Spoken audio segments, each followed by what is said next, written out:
Hello and welcome to the Battle of Britain Memorial Trust first online presentation, one that features our very own Honorary Secretary, Group Captain Patrick Tootal. This year has been a challenging one for the Trust. At the start of 2020, we were looking forward to all kinds of events to celebrate the 80th anniversary of the Battle of Britain, and none of them involved something called Zoom. But once the pandemic struck, like charities across the country that depend on visitors for their income, we suddenly found ourselves forced to close and our doors were shut and everybody was struggling to make ends meet. But every cloud has a silver lining. And this year has been the most incredible and generous support from so many people who came to our aid and responded to our call for help to allow us to keep honouring the few and informing the many. These people helped us stay afloat, and we are in a much stronger position. We've even managed to make a number of improvements to the site with new projectors in the scramble experience and the fantastic floodlights that now light up the Central Airman statue at the site after dark each night. And I do hope you'll be able to come and see it for yourself.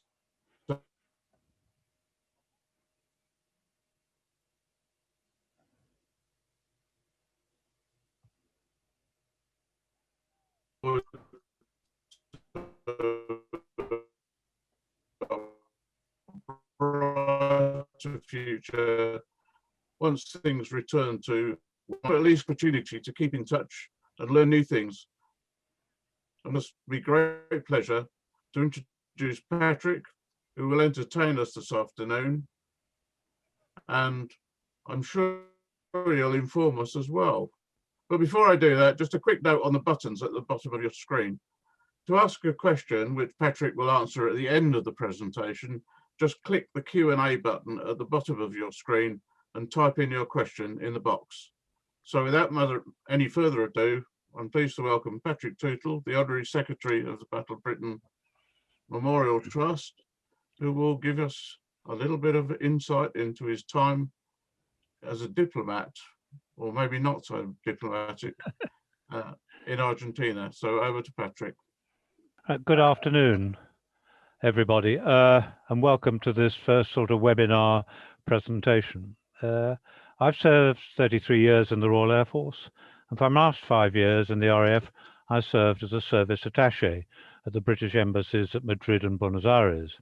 I became a diplomat. This was in the 1990s, so I'm talking 30 years on. That probably dates me a bit.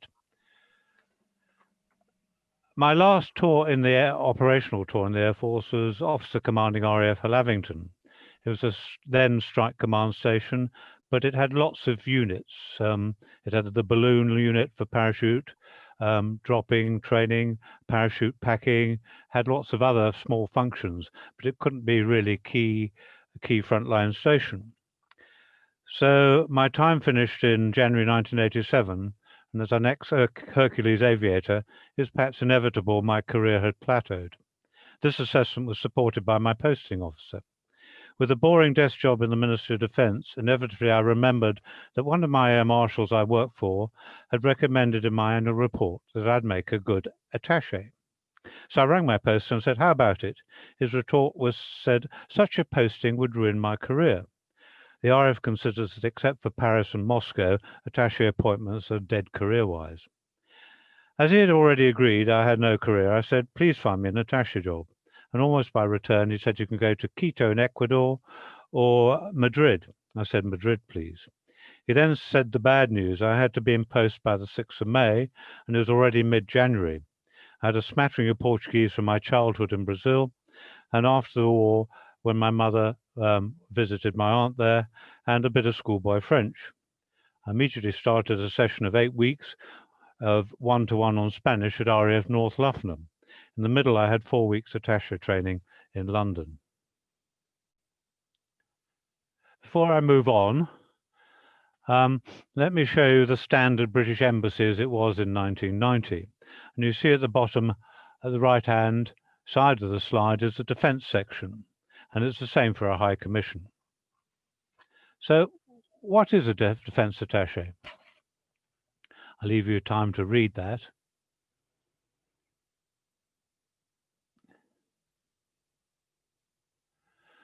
So it's brief. Some sort of a little bit of a sort of a smile on the face.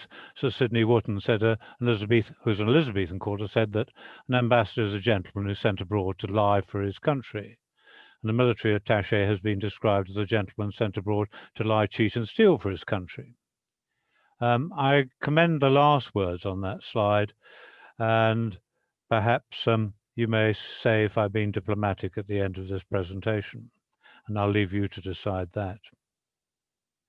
I duly arrived in Madrid in the 5th of May 1987, having done the Spanish course, and I've done it in a total of 4 months with my attaché training. In normal circumstances, the minimum time to prepare for an attaché is a year. For Moscow, it's 2 years. As my predecessor had been recalled early, the RAF was keen to fill my post, as the FMCO were very keen to cut posts if they weren't taken up. Although you're selected by your service to serve in an attaché, you're not allowed to say where you're going until the ambassador in post has formally agreed. One of my colleagues said he could not tell me where he was going, but he was studying Hebrew. I'll come back now to one of my roles, which was to visit Gibraltar to do my annual medical. And while I was there, I took a panorama of photos from the runway there all the way down to central Gibraltar, which was where the convent was. This became quite important because on my next slide, I used to do all the diplomatic clearances. Suddenly I got a request from MOD saying we need a Puma to go up and down the coast all the way from the Costa Brava all the way down to the Gibraltar border. And it was in fact a Puma to actually track this active service unit. And you can't really get a dip clearance saying, you know, we'll just have a helicopter swanning around the country. So eventually we got together with all the government agencies in Spain and our own at the embassy and had a briefing and told them what was going on. The Spaniards were quite cooperative, of course, because they had their problem with ETA, which was the Basque nationalists. So that level of cooperation, but of course Gibraltar was always a bit of a difficult problem anyway. So the answer was, yes, we'll give you all the support you need, but on the other hand, we'll deny you give you any help.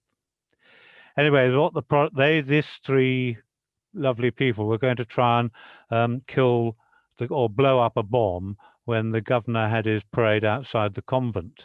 They didn't know they were doing a practice run or the real run, so they were engaged by the SAS, and the result is on the screen there. What was sad that the governor at the time was, I knew quite well, Air Chief Marshal Sir Peter Terry, and we always said he was the best chief of the air staff we never had. Sadly, an IRA gang got him on 2019. He was badly wounded, but he did survive, and he died aged 91 in 2019. He was a lovely man. It was sad he wasn't protected right to the end. But moving on, there's a lot of ceremonial in being an attaché. And here I am presenting a gift at the annual reception for all the military attachés, service attachés at the Royal Palace in Madrid. And what's interesting about that is the doyen is not the senior attaché, it's the longest serving. And normally it was the Moroccan air attaché who'd been there for about 20 years. But I was suddenly told that he'd been taken ill. So I had to do the presentation. So I did my presentation in Spanish, and now I am to the ex-king of Spain, Juan Carlos, presenting him with something which had cost the attaché funds £4,000. It was a lovely mahogany base with silver of the 3 Columbus ships as we were coming up to 1992. So that's one of the ceremonials I did. And the next one was the important job, was when the Queen made the first royal visit to Spain for 500 years. Of course, Queen Mary, the first Queen Mary, was King of Spain. Quite interesting, I had to do all the dip clearances. And those with keen eyesight can see yours truly standing outside the steps where I had met Her Majesty when she came off.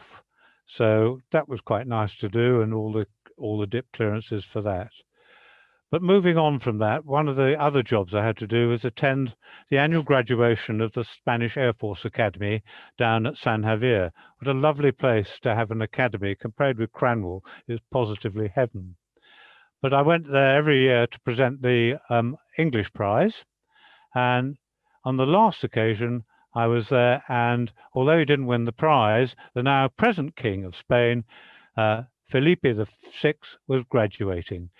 The first time I went there, it actually rained because they had lovely San Javier weather.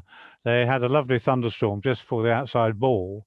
And because of the first air attaché from the UK to be there, they blamed the weather on me. Whilst towards the end of my tour in Madrid, diplomatic exchanges started about restoring diplomatic relations with Argentina after the war in 1982. And this delegation came out to Madrid, the so-called Madrid talks, and Crispin Tootal announced that the two governments agreed to hold talks in Madrid and diplomatic relations were restored. The interesting things about that was that we'd had some problems with attachés in Europe, and the Foreign Office were very keen that they should have a proven voice in as the first defence attaché. So my ambassador, Nicky Gordon-Lennox, went back to the Foreign Office and said, there's only one man they can have out in Argentina first, and that was me. So I was quite proud about that. And the Navy kicked up a fuss, and so did the Army, but I got there in the end. Of course, before I went out to Argentina, one of the interesting things is that we had to do defence confidence measures. And I went out to the Falkland Islands to see the garrison, talk to the Legco there to find their attitudes and all the rest. And I was actually on Mount Kellet Mountain when the first Argentine Hercules actually flew over the Falklands. So opening up the zone to overflights by the Argentine was part of confidence building measures. And whilst I was out there, I went and did a battlefield tour of Mount Harriet, which was quite interesting. And the chap there, second from the right, in fact, was actually on that attack, one of the most vicious battles on the approach to Stanley. But another important job I'd have to do out there was to organize, once I got to Buenos Aires, is to organize the Red Cross visit of the Argentine families to the war graves, the Argentine war graves on the Falkland Islands. And you can see they're built by the British and they're beautifully laid out. And this was taken before the visit took part. If you notice down there, you can see a bunch of flowers there.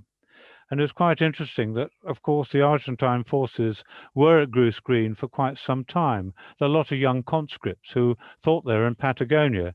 And so there was a certain friendship set up. And some of the Falkland Islands, despite the traumas of the war, still had an affection for the young Argentine soldiers they got to know. So I eventually arrived in Buenos Aires. It's known as the Paris of Latin America. Some of its roofs are just like those built in Paris, which are to prevent snow clogging on the roofs. As it's never snowed in Buenos Aires, I don't know why they did it, but the architecture is brilliant. I duly arrived in 1990 in August, and in 1990, Argentina was merging from the dirty war and the junta. And Carlos Menem, of Syrian background, was second democratically actually president from the Peron era in the 40s. And it had a very nationalized economy under the Peron era, and Peron wanted to change all that. But the great problem was we arrived, there was 200% inflation. They had a dollar economy, so I got my pay in pounds, changed it into dollars. And of course, inflation didn't worry too much. But of course, the government was basically corrupt at those times as they were merging out of the junta and all the rest. And there's a lovely bumper sticker in BA which said, "Don't steal, the government hates competition." I duly moved into my office. I was the third diplomat there. There was the HM ambassador, the deputy head of mission, and myself. They'd redecorated that embassy building, but in the cupboards there are all the papers from the 2nd of April 1982 about the invasion. It's very brief to say you don't talk about the war, but when you get to Buenos Aires, it's inevitable. So you suddenly say, why did we go to war with Argentina? Because there's up till Perón in the 40s, British influence was very strong. In fact, the British consul general there advised Argentine authorities on policy and all the rest.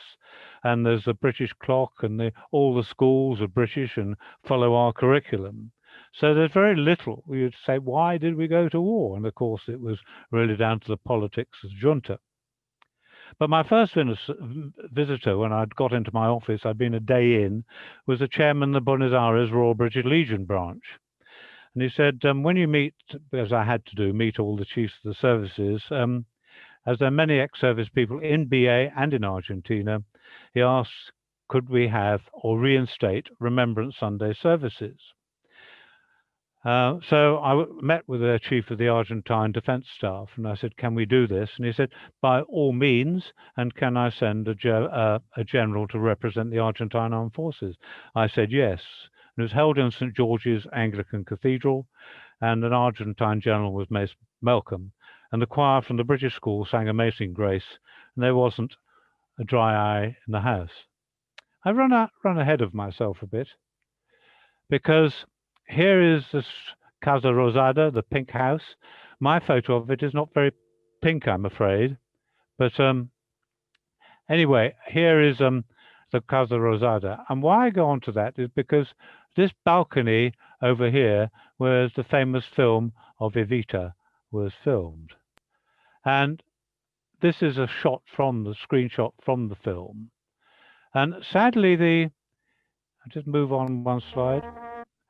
I move on one slide. It's interesting because the film doesn't do a very good picture of Evita, but I think it should be interesting to know that she was really called Santa Evita because she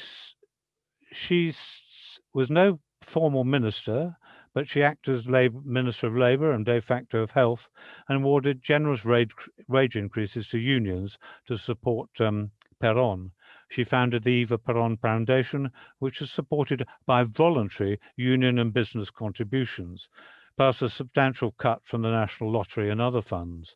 These resources were used to establish thousands of hospitals throughout Argentina, schools, orphanages, homes for the aged, and other charitable institutions. Eva was largely responsible for the passage of women's suffrage in Argentina. She also introduced compulsory religious education into all Argentine schools. So after her death, her working class followers tried unsuccessfully to have her canonized. As with things Argentinian, no doubt not all the money went into good causes. However, to many Argentinians, she became the spiritual leader of the nation. My uncle, who was with British American Tobacco during the Perón era at the time, when I made my first visit when I was a child, remembers being approached by officials from the foundation to say, we'll have a voluntary contribution or else. Jonathan Price, who played Perón, recalls that when they filmed the scene in the plaza of the 25th of May, many extras were residents of Buenos Aires, known as porteños. Such was the emotion caused by Madonna as Eva on the balcony, that they let the cameras run, because thus singing Don't Cry for Me Argentina in front of the Casa Rosada was actually generated, and it was a massive generation, showed the affection that the General Argentine had for Eva Perón. I've got this clip, which is an Evita publicity one, which actually shows pictures of Madonna and Eva Perón as she was. So if you'd indulge me, if you'd like to listen to this.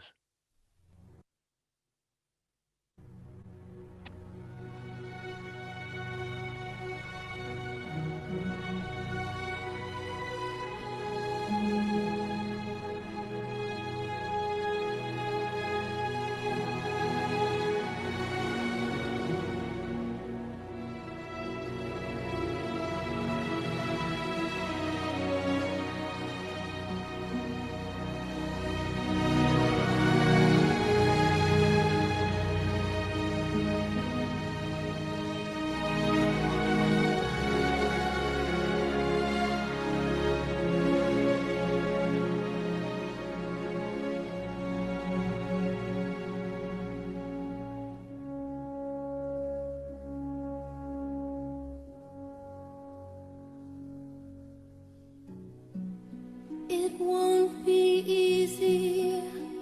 You'll think it's strange when I try to explain how I feel, that I still need your love after all that I've done. You won't believe me. All you will see is a girl you once knew, although she's dressed up to the nines, at sixes and sevens with you.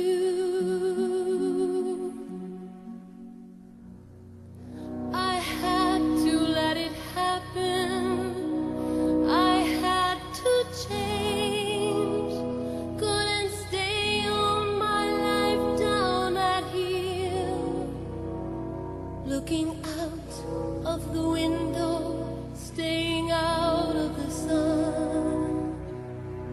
So I chose freedom, running around, trying everything new, but nothing impressed me at all. I never expected it to. Don't cry for me, Argentina. The truth is I never left you.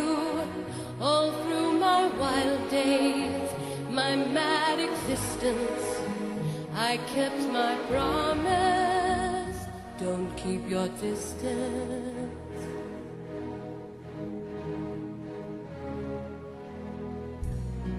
And as for fortune, and as for fame, I never invited them in, though it seemed to the world they were all I desired.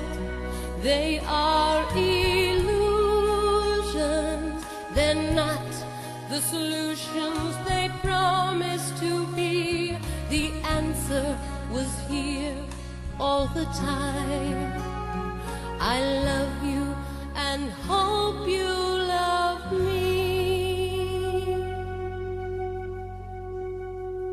Don't cry for me, Argentina.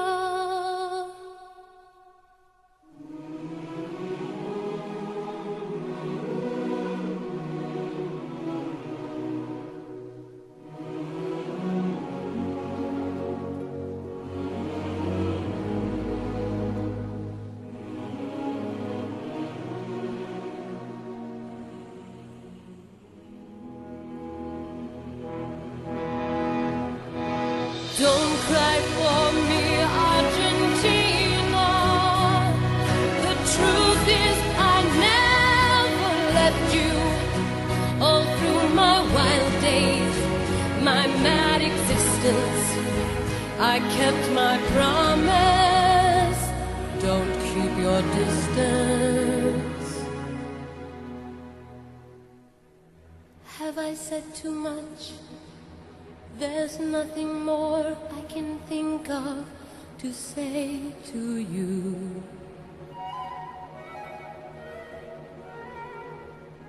But all you have to do is look at me to know that every word is true.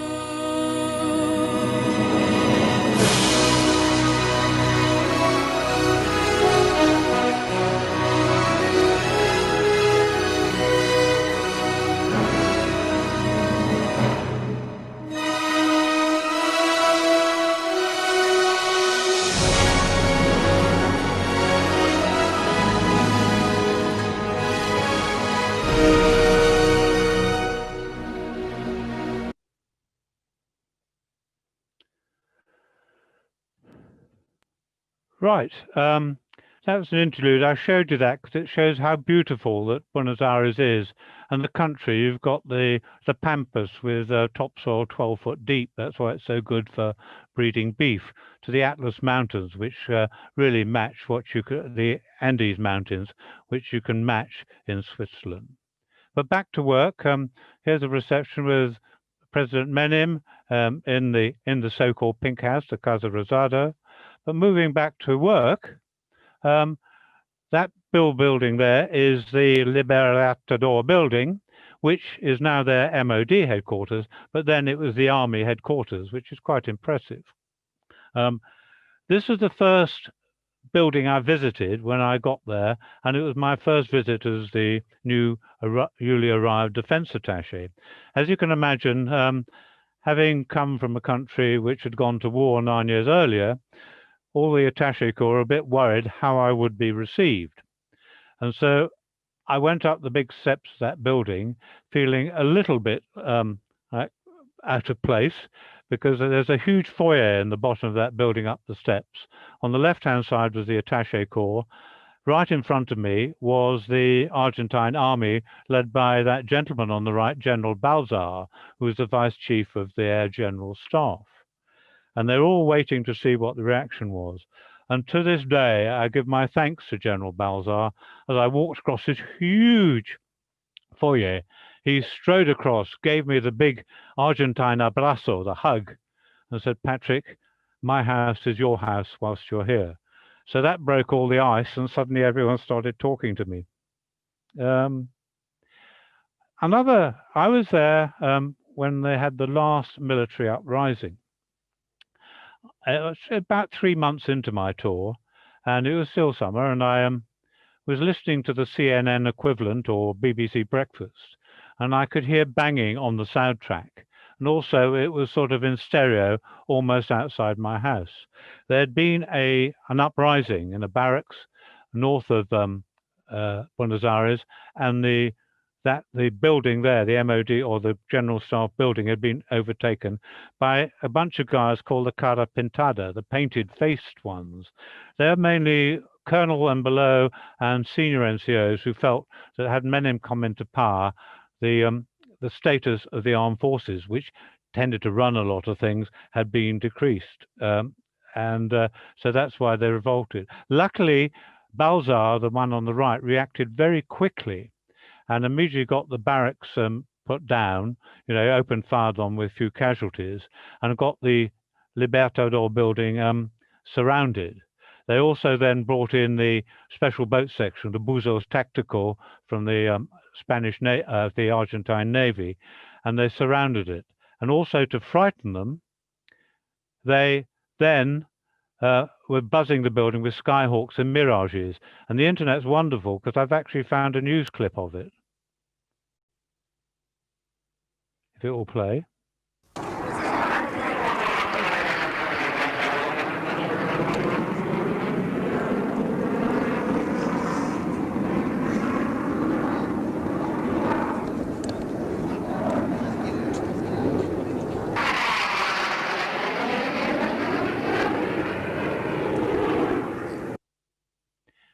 Anyway, these were designed to frighten the dissidents in the building, the Libertador building, and by the evening it had all been over. When that happened, the embassy policy was all British staff went into the embassy and waited out.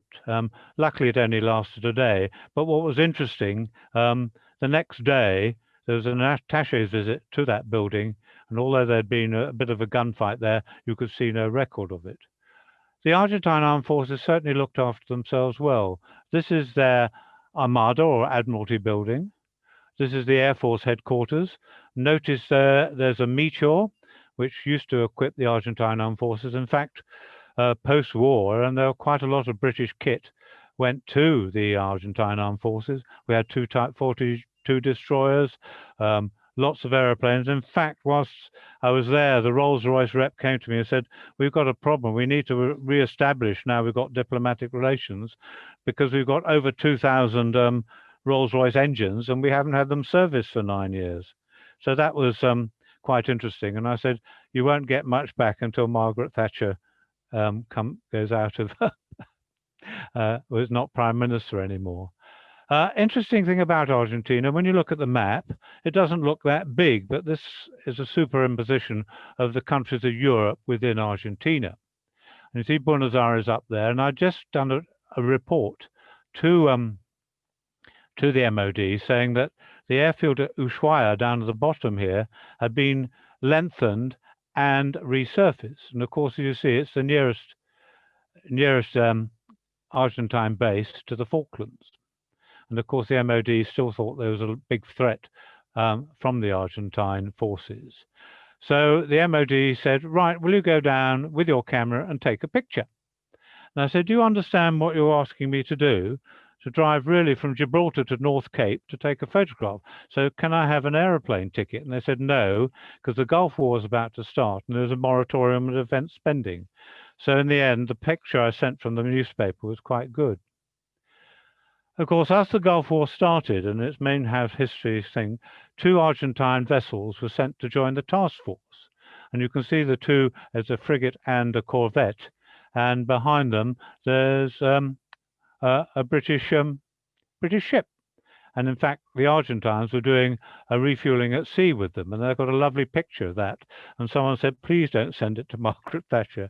But suddenly I was having to send NATO confidential signals to the Argentine Navy with all the coding scratched out of them, because I wasn't allowed to talk to more than restricted. But the other thing about an attaché job is you get contact.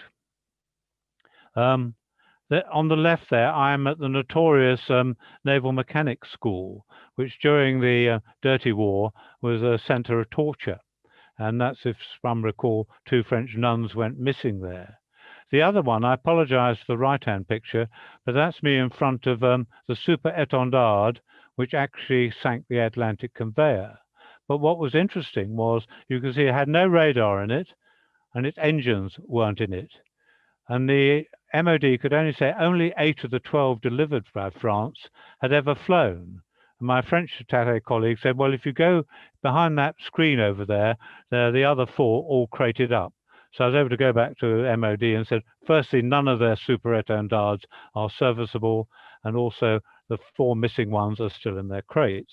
So that's part of the importance of attachés, because you get really up close with your allies, or with the people you're working with. Coming shortly to the end now, I was approached by a retired Air Vice Marshal of the Argentine Air Force who said, would you like to talk to or have a discussion on the air lessons learnt during the war with all the aircrew that took part in the battle? So I was a bit daunted about this. I went to my ambassador and said, are you happy about this? And he said, no, this is all part of what we are doing, is to sort of make, improve relations. So I duly presented myself and to their Air Force club, and there were the Fleet Air Arm pilots and their air pilots. And we spoke about the lessons learned, and Bracknell had provided me with quite a good brief on it. All I said is, I'll take any questions in English, and please, we won't talk about the Belgrano. But as you can see there, the reaction, it went down quite well. And it's all part of the role of increasing confidence with people who went to war with 9 years previously. As usual, things come to an end, and the Argentine army wanted to give me a medal. Now, we're not allowed to accept, unless they're gallantry medals, you can't accept foreign decorations, and you certainly can't wear them. When I went to my ambassador and said, this is what's happening, he went incandescent and actually signaled the MOD and said, no, he's got to accept it. We've done so well in improving relations. If he turned it down, it would be taken as insult. The yellow press, which is the one down the bottom, a distinction or a decoration for a pirata, that was what the Argentines called the British forces during the war. They called us pirates. Not to be outdone, that's a picture of my medal, which I never worn, but it's now hanging on my staircase wall. Not to be outdone, the Argentine Air Force wanted to give me a set of wings as well, and they have a lovely set of wings called honoris causa. So I have got honoris causa wings of the Argentine Air Force.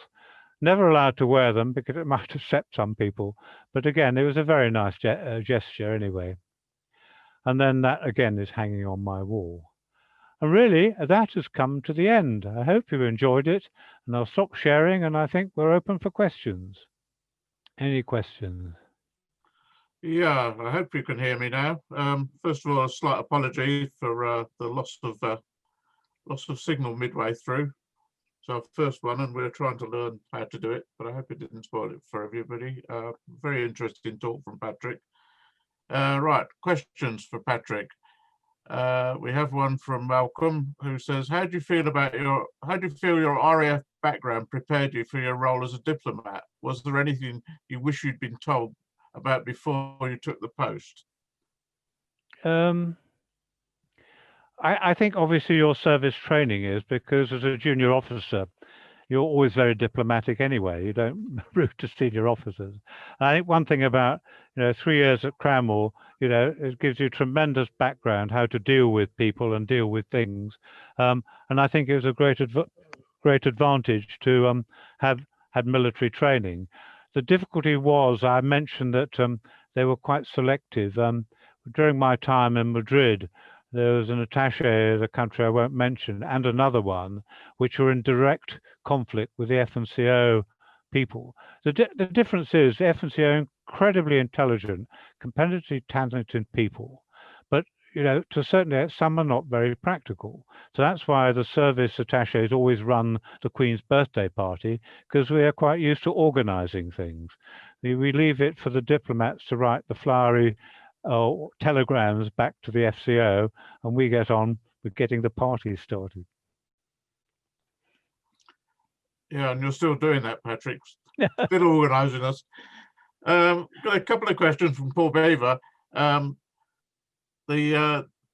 says that he adores Buenos Aires, but did you get to travel to the Air Force and naval bases, and what was the morale factor like in those bases? And he also wants to know where you stayed in Buenos Aires. I was at where I stayed. I had a small house. Well, it wasn't a small house. It was quite a generous house. My landlord was German, surprisingly. It was a very nice house with a pool. He just had it built in Olivos, which was quite near the presidential palace. So that's where that's where I lived. It was very nice and very comfortable. The allowances are quite good, and the cost of living was reasonable. I went to Porto Belgrano. That's where the pictures were taken with the superintendents. Access, I was not denied access anywhere. I went to Mendoza, to the Argentine Cranmore or college, and all the rest. And also I went to the the army bases just outside Madrid. All the time, they came up to me, the Army, Navy, and Air Force said, how soon can we get back to exchanging? Because I went on board one of the Type 42 destroyers, and it was immaculate, beautifully kept. Everyone almost dressed like the Royal Navy, only the cap badge was different. And all they were saying, when can we get back to Dryad? When can we get back to training? And in fact, now that's happening. There are exchanges and all the rest. And Sir Peter Squire, when he was CAS, started going back and setting up exchanges and all the rest. I mean, the influence there was quite incredible. I was sitting on this destroyer, and apart from the badges and the language, I was in the Royal Navy. Thank you. Question from Andy Smith. Are you still in touch with anybody in Argentina, and how do you think the Argentinians feel nowadays about Britain and the Falklands War? So the first one, yes, my PA was a lovely lady. Her brother owned a small holding just north of Buenos Aires of 10,000 hectares. I used to go up there, because you're along 4,000 miles away from home. That's where my son, who's now a vet to the Defence Animal Centre, he learnt to ride there, and he was taught to ride bareback by a gaucho. We came and used to do a display at this finca, this sitio. And of course, you've got two very distinct classes, and 15% of the Argentines are incredibly well off. And it's a large percentage of the population. And they were saying, well, you know, the Falklands War to us meant that we couldn't go to Harrods or go to the Hurlingham Club in the summer. And he actually used to introduce me to his friends. This was my PA's brother, saying, this is a mad Englishman who talks to our armed forces. What was the other question, the second one from Andy? Are you still in touch with anybody now?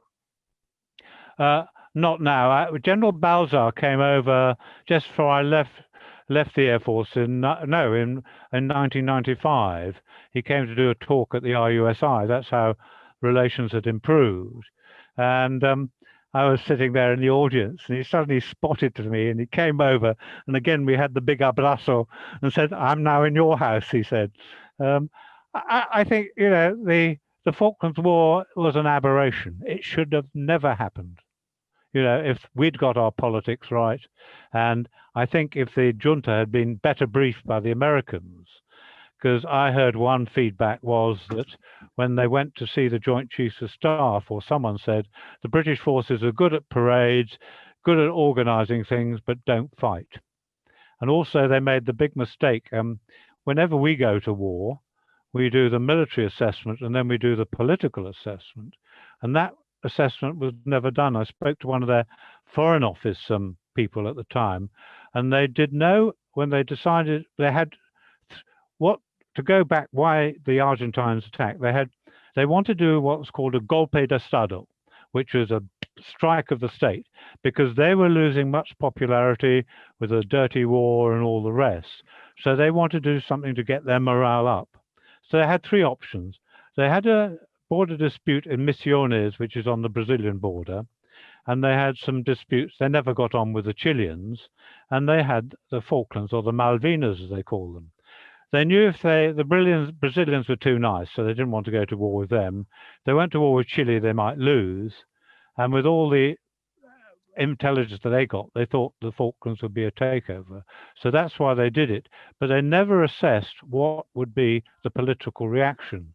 And of course, the political reaction under Margaret Thatcher is now history. Okay, another one. This one's from Clive.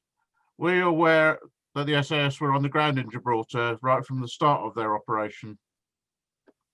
No, I didn't know anything about that, because obviously that is kept separate. You know, I only had to need to know that I had to get diplomatic clearance for a Puma helicopter. And in fact, until we had the big briefing with the Spaniards, I didn't know what was going on, and I had no awareness that the SAS had been deployed. I only found, like with all things, like Blackburn 1, I only knew when we had the morning briefing, yet it was actually done in the room next to me at High Wycombe. That brings us on nicely to another question that's in here from John. Was there any interest in the RAF's remarkable contribution to the Falklands with the Vulcan when you were in Buenos Aires? The retired Air Marshal who actually got me to do that talk to the aircrew, he was actually the colonel. He was the station commander at Port Stanley, the airfield, you know, the old airfield. And he said the night of the first black buck, he knew they'd lost. So, but I know people say one bomb beat them and all the rest, but when you look at the implications that the Royal Air Force get a 4-engine bomber with a large bomb load of whatever you put into it, which can actually bomb Buenos Aires, because that's far closer than the Malvinas or Falklands, that actually got them to think. And I think then the political people back in Buenos Aires are saying to the junta, you know, this is not going to work. Okay, a couple more questions, slightly less serious. Another one from Malcolm. If you could have chosen your posting, where would you have gone? If I could have frozen? If you could have chosen where you were posted, where would you have gone? Oh, I, in fact, you know, if we hadn't been for options to change, I would have liked to stay in Buenos Aires until I retired. I thought you were going to say that. And Yeah. just as a last one from Barry, did you have a good social life? Oh yeah, I mean, the old Hackney thing of eating and drinking for England that's part of the attaché's thing. I mean, in Madrid and more in Madrid than Buenos Aires because it was still developing there. Had a very active. We had Wing 11, a la 11 in Madrid, which we had a separate group of air attachés. We met separately, but in the season, which really went through in Madrid from about May, when it gets warm in Madrid, because it gets quite cold in Madrid, right in the middle of May, to when they go on their holidays in the middle of July. You've got you've got the Chilean Armed Forces Day, the National Days, the Canadian Day, and really, on the average night, you can be at 3 receptions. And I got to the stage then, we don't drink at the receptions, we don't have the nibbles, we go home and have a decent meal on the way home in a restaurant. Otherwise, the number one would have really. But of course, this is where a lot of work is done. And I think a great tribute to the Spaniards. My mother, the closest I ever got to my mother when I was in the Air Force was when I went to Madrid, because she and my stepfather had retired to the Canaries. Well, first initially he'd been in business from Franco days in Barcelona, but when it snowed in the Costa Brava, my mother said, "Up with this I will not put. I'm going to Gran Canaria." So they lived there, and I'd been out since May, and in December she sadly died of a massive heart attack. And I've since found out that's why I have a new heart valve, because her heart valve failed. Luckily, they were able to put a new one in for me. But I was at a reception and trying to get a flight from Madrid to Gran Canaria leading up to Christmas is just a no-no. There are just no flights. My PA was ringing up every sort of airline and all the rest, and even going up to London and then down to Gran Canaria. So I had to get back to see my stepfather and my mother's funeral and all the rest.